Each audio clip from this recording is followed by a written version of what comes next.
பார்த்ததும் கும்பிட வைக்கும் கோயில் கோபுரம், அன்பு பாசத்தில் கும்பிட வைக்கும் மனமும் கோபுரம். உயர்ந்து நிற்கணும் அன்பால், உலகம் வணங்கணும் பண்பால். கோபுரம் மனமே கோபுரம், கோபுரம் குடும்பம் கோபுரம்.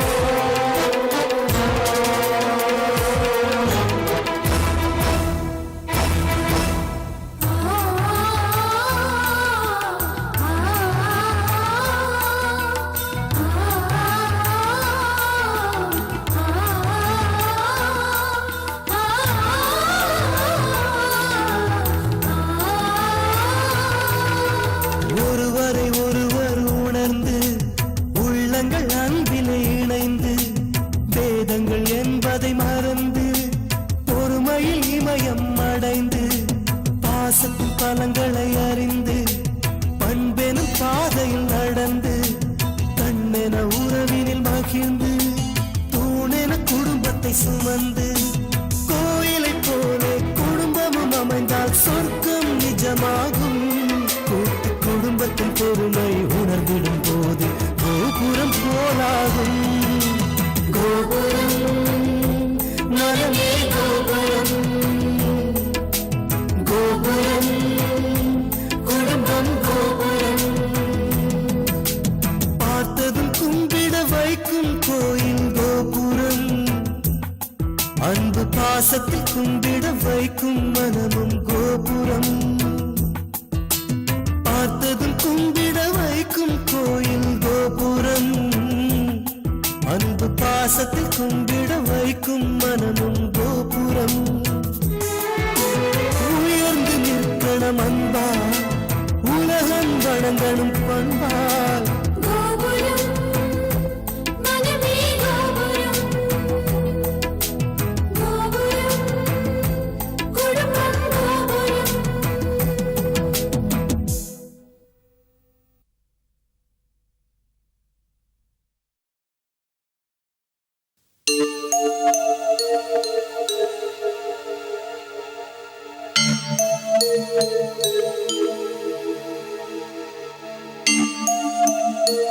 போன பிள்ளைங்களை காணுமே, அந்த ஆபீஸ்ல என்ன சொன்னாங்களோ, என்ன நடந்துச்சோ.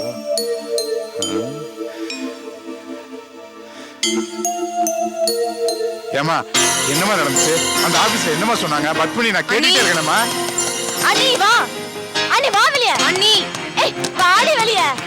ஏய் பரபர இல்லையா? சீ வாடி. எதுக்கு இப்படி கத்துறீங்க? ஏன் இப்படி அலற? என்ன இது? எனக்கு வந்து அப்பாயின்மெண்ட் ஆர்டர் இருக்கு, இந்த வேலையில சேர எனக்கு இஷ்டம் இல்லன்னு டைப் பண்ணி என்னோட கையெழுத்து போட்டு இந்த லெட்டர் அந்த ஆபீஸ்க்கு அனுப்பி இருக்கு. சொல்லுங்க, இதுக்கு என்ன அர்த்தம்? என்ன கேட்டா? இதையே என்கிட்ட கேக்குற? அப்படி வந்திருக்குன்னா நான் என்ன பண்ண முடியும்? உன்னை கேட்காம வேற யார் கேக்குறது? அந்த கொரியர் லெட்டர் நீ வேலை பார்க்கற ஹோட்டல் அது பக்கத்துல இருக்க ஆபீஸ்ல தான் போயிருக்கு. யாராவது வந்த வேலையை வேணாம்னு சொல்லுவாங்களா? நீ வேணும்னு சொல்லி டைப் அடிச்சு அதுல 10 வேற கையெழுத்து போட்டு போஸ்ட்மேனுக்கு வேற பணம் கொடுத்துருக்க. இப்ப எல்லாமே டென்ஷன் ஆயிடுச்சு. போஸ்ட்மேன் கொண்டு வந்து கொடுத்த அப்பாயின்மெண்ட் ஆர்டர் நீ ஏதோ செஞ்சிருக்க.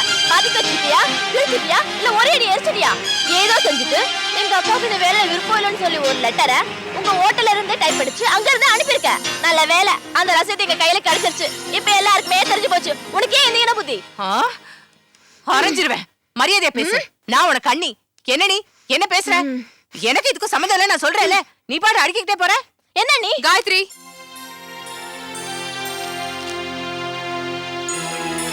என்ன பாக்குற?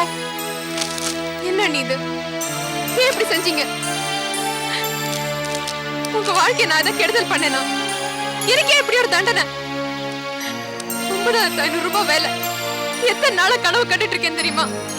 ஏன் இப்படி செஞ்சீங்க? சொல்லுங்க. என்ன ரெண்டு பேரும் மாறி மாறி திருப்பி அதையே பேசிட்டு இருக்கீங்க? எதை வச்சு என்ன சந்தேகப்படுறீங்க? உனக்கு இந்த வேலை கிடைக்க கூடாதுன்னு வேற யாராவது பொறாமப்பட்டிருக்கலாம் இல்லையா?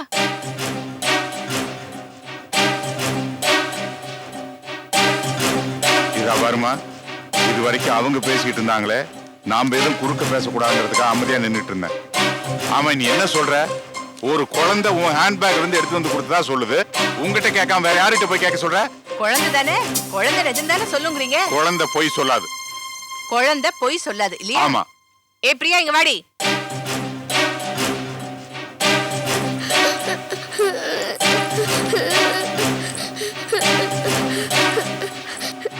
என்னம்மா?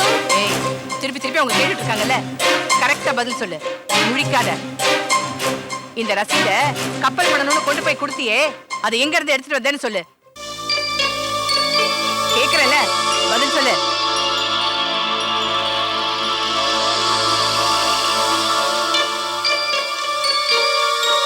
சொல்லுடினா. காயத்ரி அத்தை படிக்கிறாங்கல்ல புக்கு, அதிலிருந்து எடுத்துட்டு வந்தேன்.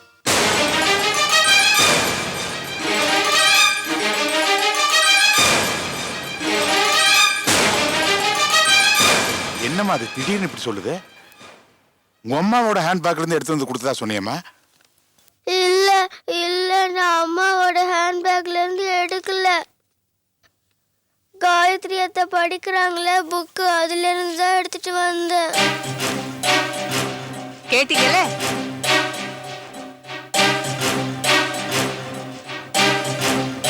குழந்தை உண்மைதானே சொல்லும். போதுமா? இப்ப புரிஞ்சு போச்சா இதெல்லாம் யாரோட வேலைன்னு? கூட பிறந்த தங்கச்சிக்கு சொந்த அக்காவோட வளர்ச்சி பிடிக்கல. நல்ல வேலை கிடைச்சிருக்குங்கிற பொறாம தாங்கல. அப்பாயின்மெண்ட் ஆர்டர் வந்திருக்கு. அவ லெட்டர் கிழிச்சு போட்டு ஜாப் டைப்பிங்ல போய் லெட்டர் அடிச்சு அனுப்பிச்சிருக்கா. பழி ஏன் மேல வேணும்னுட்டு என்னோட ஹோட்டலுக்கு பக்கமா வந்து அனுப்பியிருக்கா. அவளை கேட்கறத விட்டுட்டு என்ன போய் நீங்க கொஞ்சம் கேட்டுட்டு இருக்கீங்களே?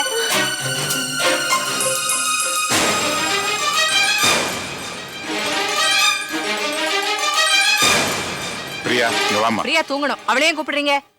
இங்க வாமா, வாமா, வாமான்னு கூப்பிடுறல. கையெடு, கையெடுமா, கையெடு, எடுமா, எடுமா.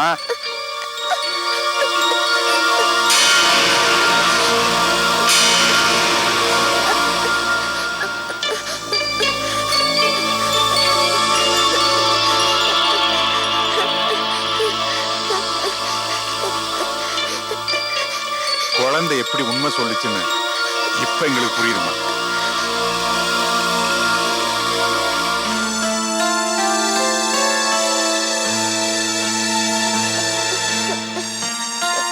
போகண்ணு, போமா, போய் நீ படுத்துவோங்கம்மா.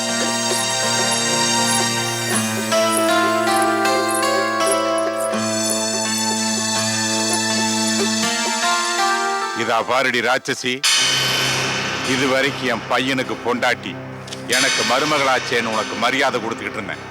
இனிமே உனக்கு எந்த விதமான மரியாதையும் கிடையாது. நீ எல்லாம் ஒரு பொம்பளை ஜென்மமா, இப்படி எல்லாம் துரோகம் பண்றதுக்கு உனக்கு எப்படி மனசு வந்துச்சு சொல்லு? என் பொண்ணோட வாழ்க்கையில இப்படி மண்ணவாரி இறைச்சிட்டு சண்டாளி. எங்க எதிர்காலமே அவளுக்கு கிடைக்கிற வேலைதான்னு நாங்கெல்லாம் காத்துக்கிட்டு இருந்தோம். இப்படி பண்ணிட்டு படுபாவி. இதெல்லாம் நீதான் செஞ்சிட்டு நாங்க நிரூபிக்க வேண்டிய அவசியம் இல்ல. இது ஒண்ணு கோர்ட்டு கிடையாது, நான் ஒண்ணு போலீஸ் இல்ல, உண்மையில எந்த வழக்கு நாங்க போட போறது இல்ல. ஆனா இதையெல்லாம் நீதான் பண்ணுங்கிறதுக்கு அப்பட்டமான சாட்சி எங்க மனசுல இருக்கு. அதை விட முக்கியமா உன் மனசாட்சிக்கு அது நல்லா தெரியும். ஆனா இந்த பித்தலாட்டத்தை நீ ஒத்துக்க மாட்ட, ஒத்துக்க வேணாம், எங்கேயும் சொல்ல வேண்டாம். ஆனா உன் மனசுல என்ன இருக்குன்னு எங்களுக்கு தெரிஞ்சு போச்சு. ஏதோ போறப்ப வர்றப்பலாம் இடிச்சு இடிச்சு பேசிட்டு போவிய, அது அல்ப புத்தி தான் நினைச்சுக்கிட்டு இருந்தேன். ஆனா என் பொண்ணு வாழ்க்கைக்கு ஒரு விடிவு காலம் பிறந்து அது விடியறதுக்குள்ளேயே அதை அஸ்தமனம் பண்ணிட்டு எடுப்பாவி. நீ உருப்படுவியா? காலம் இப்படியே போயிடாது. கீழே இருக்கிற சக்கரம் மேல வரும், மேல இருக்கிற சக்கரமும் கீழே வரும். ஒரு நாள் இல்லாட்டி ஒரு நாள் எங்க வாழ்க்கை உயரும். எங்க கிராமத்துல ஒண்ணு சொல்லுவாங்க, தெரிஞ்சுக்க. 30 வருஷம் வாழ்ந்தவனும் இல்ல, 30 வருஷம் தாழ்ந்தவனும் இல்ல. எந்த பொண்ணோட வாழ்க்கையில நீ மண்ணள்ளி போட்டியோ அவ உயர்ந்த ஸ்தானத்துக்கு ஒரு நாளைக்கு வந்து நிப்பா. அன்னைக்கு நீ அவகிட்ட வந்து கூடி குறுகி பிச்சை எடுக்கிற மாதிரி வந்து நிக்கிறையா இல்லையா பாருடி. அது நடக்கத்தாண்டி போகுது. அந்த மாதிரி நிலைமை எனக்கு வராது. அப்படி உங்க பொண்ணுகிட்ட நிக்கிற நிலைமை வந்தா நான் உயிரோட இருக்க மாட்டேன். அடச்சி பேசாத, உனக்கு நான் பேசுறதுக்கே தகுதி இல்லை. இதா வருமா பத்மினி, உன்னோட மனசுக்கும் உன் பொறுமைக்கும் உன்னோட பக்குவத்துக்கும் உன் தங்கமான குணத்துக்கும் நீ இதுகிட்ட எல்லாம் நின்று பேசுறதுக்கே உனக்கு தகுதி இல்லம்மா.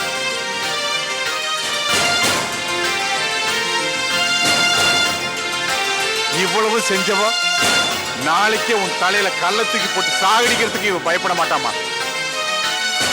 நீங்க 2 பேரு தாம்மா எனக்கு இருக்கிற ஒரே சொத்து. உங்க 2 பேருக்கும் வயிறார சோறு போட முடியலனாலும் உங்க உயிரை காப்பாற்ற வேண்டியது என்னோட கடமைமா. இனிமே ஒரு நிமிஷம் கூட இந்த வீட்டுல இருக்கக்கூடாதுமா.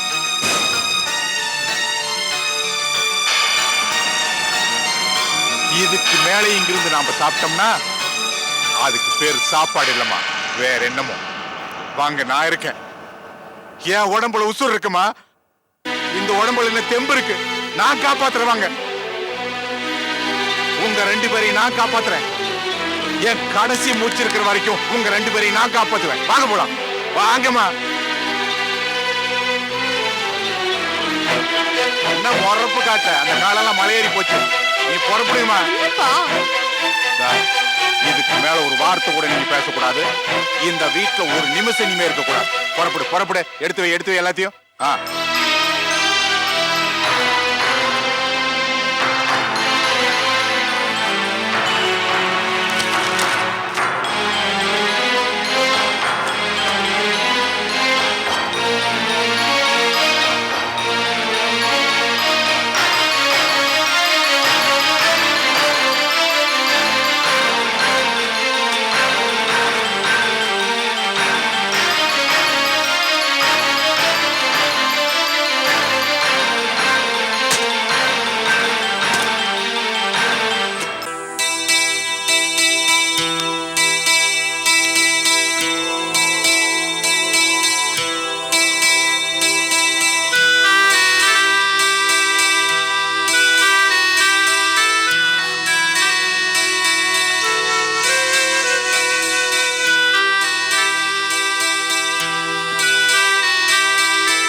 சொல்லக்கூடாது, இருந்தாலும் சொல்றேன், நீ உருப்பட மாட்ட. வயிறெறிஞ்சு சொல்றேன், மனசு நொந்து சொல்றேன். இதுக்கெல்லாம் சேர்த்து நீ அனுபவிப்ப. முந்தியெல்லாம் போன ஜென்மத்துல செஞ்ச பாவம் இந்த ஜென்மத்துல கேட்குவாங்க. இப்பெல்லாம் இந்த ஜென்மத்துல செஞ்ச பாவம் இந்த ஜென்மத்திலே கேட்கிட்டியம்மா. நீ அனுபவிப்ப, நல்லா அனுபவிக்கத்தான் போற. நீ வாங்கம்மா, உங்களை நான் காப்பாத்துறேன். வாங்க.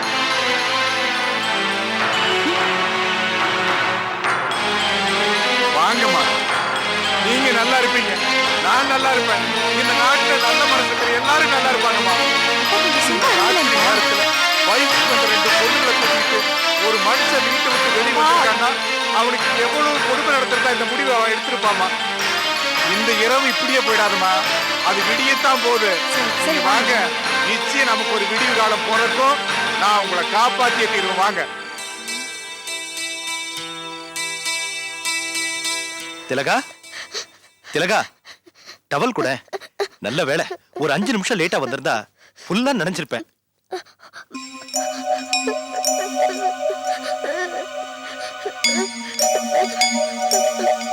டாடி,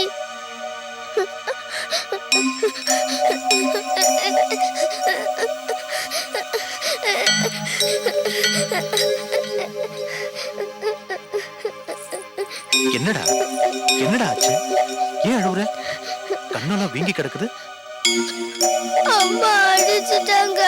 நீ ஏதாவது தப்பு பண்ணியா? நான் ஒண்ணும் பண்ணலப்பா. அம்மா என்ன கண்ணத்திலேயே அடிச்சிட்டாங்க. தொடலையும் நறுக்கு நறுக்குன்னு கிள்ளிட்டாங்க.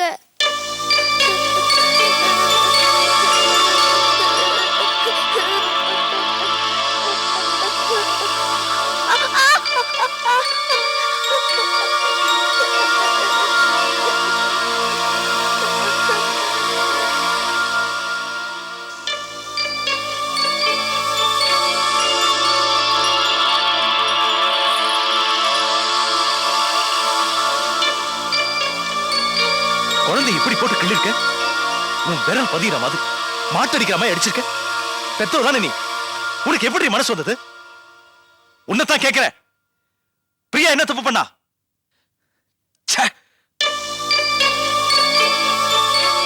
நீயாவது சொல்லுமா, நீ என்ன தப்பு பண்ண?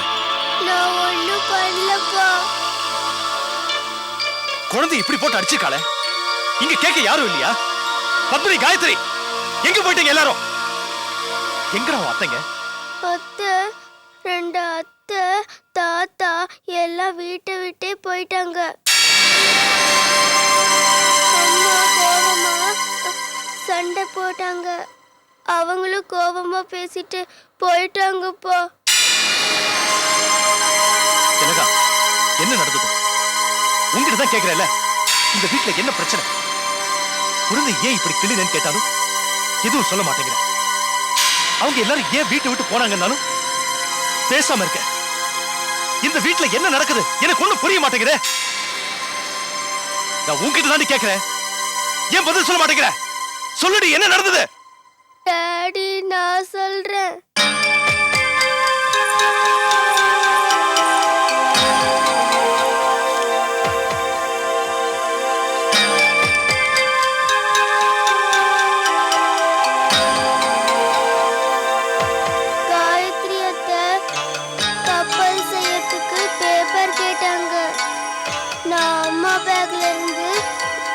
பேப்பரை எடுத்துட்டு போய் அத்தை கிட்ட கொடுத்தேன். அப்புறம் அம்மா, அத்தை, தாத்தா எல்லாருக்கும் என்னமோ சண்டை வந்துச்சு. காயத்ரி அத்தை புக்ல இருந்தா இந்த பேப்பரை எடுத்தான்னு அம்மா சொல்ல சொன்னாங்க. நானும் வலி தாங்க முடியாம அம்மாவுக்கு பயந்து அப்படியே சொல்லிட்டேன். எனக்கு ஒண்ணும் தெரியாதுப்பா, நான் ஒண்ணும் தப்பு பண்ணலப்பா.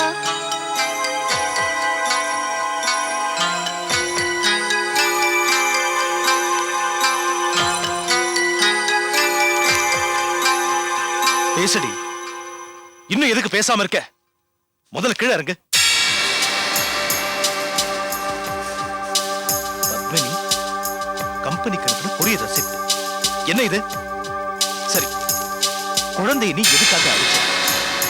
உனக்கும் அவங்களுக்கும் என்ன சண்டை? எதுக்காக அவங்க எல்லாரும் வீட்டை விட்டு போனாங்க? உன்னை தாண்டி கேட்கிறேன், பேசுடி, பேச தொலையாண்டி. ஆமா, சண்டை போட்டேன், திட்டினேன், உண்மைதான். தேவையில்லாம என் மேல வீண் பழி போட்டா கேட்டுக்கிட்டு சும்மா இருக்க சொல்றீங்களா? ஏதோ பத்மினிக்கு அப்பாயின்மெண்ட் ஆர்டர் வந்துதான், அதை நான் கிழிச்சேனா? கிழிச்சிட்டு இந்த வேலை வேண்டான்னு அவ எழுதின மாதிரி நானே எழுதினேனா? அவளுக்கு இந்த வேலை கிடைக்காம போறதுக்கு நான் தான் காரணமா? பிரியா தான் அப்பவே சொன்னாளே, காயத்ரி புக்ல இருந்தா எடுத்தேன்னு. அப்ப காயத்ரி புக்ல இருந்து எடுத்தேன்னு சொன்னா அவ மேல சந்தேகப்பட வேண்டியதானே? பிரியா அப்ப உண்மையதான் சொன்னா, இப்ப என்னமோ மாத்தி சொல்றா. நீ அடிச்சதாலதான் பயந்து போய் மாத்தி சொல்றேன்னு சொல்றா இல்ல? ஏய், உண்மையை சொல்லு. குழந்தை மாத்தி சொல்லுதா இல்ல நீ மாத்தி சொல்றியா? எனக்கு இப்ப நடந்த உண்மை தெரிஞ்சாகணும். ஆமா, அவ வேலையை நான் தான் கெடுத்தேன். அவ 9500 ரூபாய் சம்பளத்துல வேலைக்கு போறது எனக்கு பிடிக்கல. உங்க சம்பளமும் ஏன் சம்பளமும் சேர்த்தா கூட அவ்வளவு வராது. அந்த அளவுக்கு சம்பாதிச்சா அவ யார மதிப்பா? என்ன விடுங்க, நான் பொம்பளை, நீங்க ஆம்பளை, உங்களையாவது அவ மதிப்பாளா? நம்மளை விட கம்மியான சம்பளத்துல வேலைக்கு போட்டோம். இவ்வளவு சம்பளத்துல வேலைக்கு போனா வீடு 2 பட்டு போயிடும். அப்புறம் யாரையும் மதிக்க மாட்டா. அதனாலதான் அப்பாயின்மெண்ட் ஆர்டரை கிழிச்சேன். அந்த வேலையில சேர முடியாம தடுத்தேன். அதுக்கு என்ன இப்போ? என்னடி சொன்ன?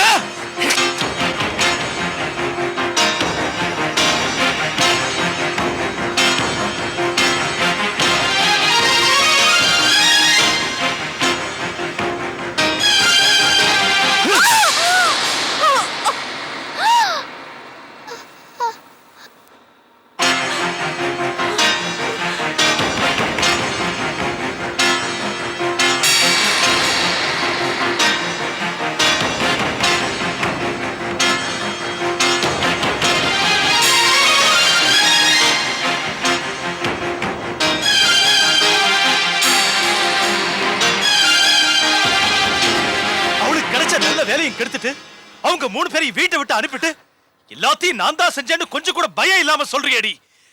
இது எல்லாத்தையும் கேட்டுக்கிட்டு நான் சும்மா இருந்தேன்னா அதுக்கப்புறம் நான் ஆம்பளையா இல்லடி. ஏய், அவங்க மட்டும் திரும்பி வராம இருக்கட்டும். அண்டைய பொளந்து உன்னை பலி போட்டு வேண்டி.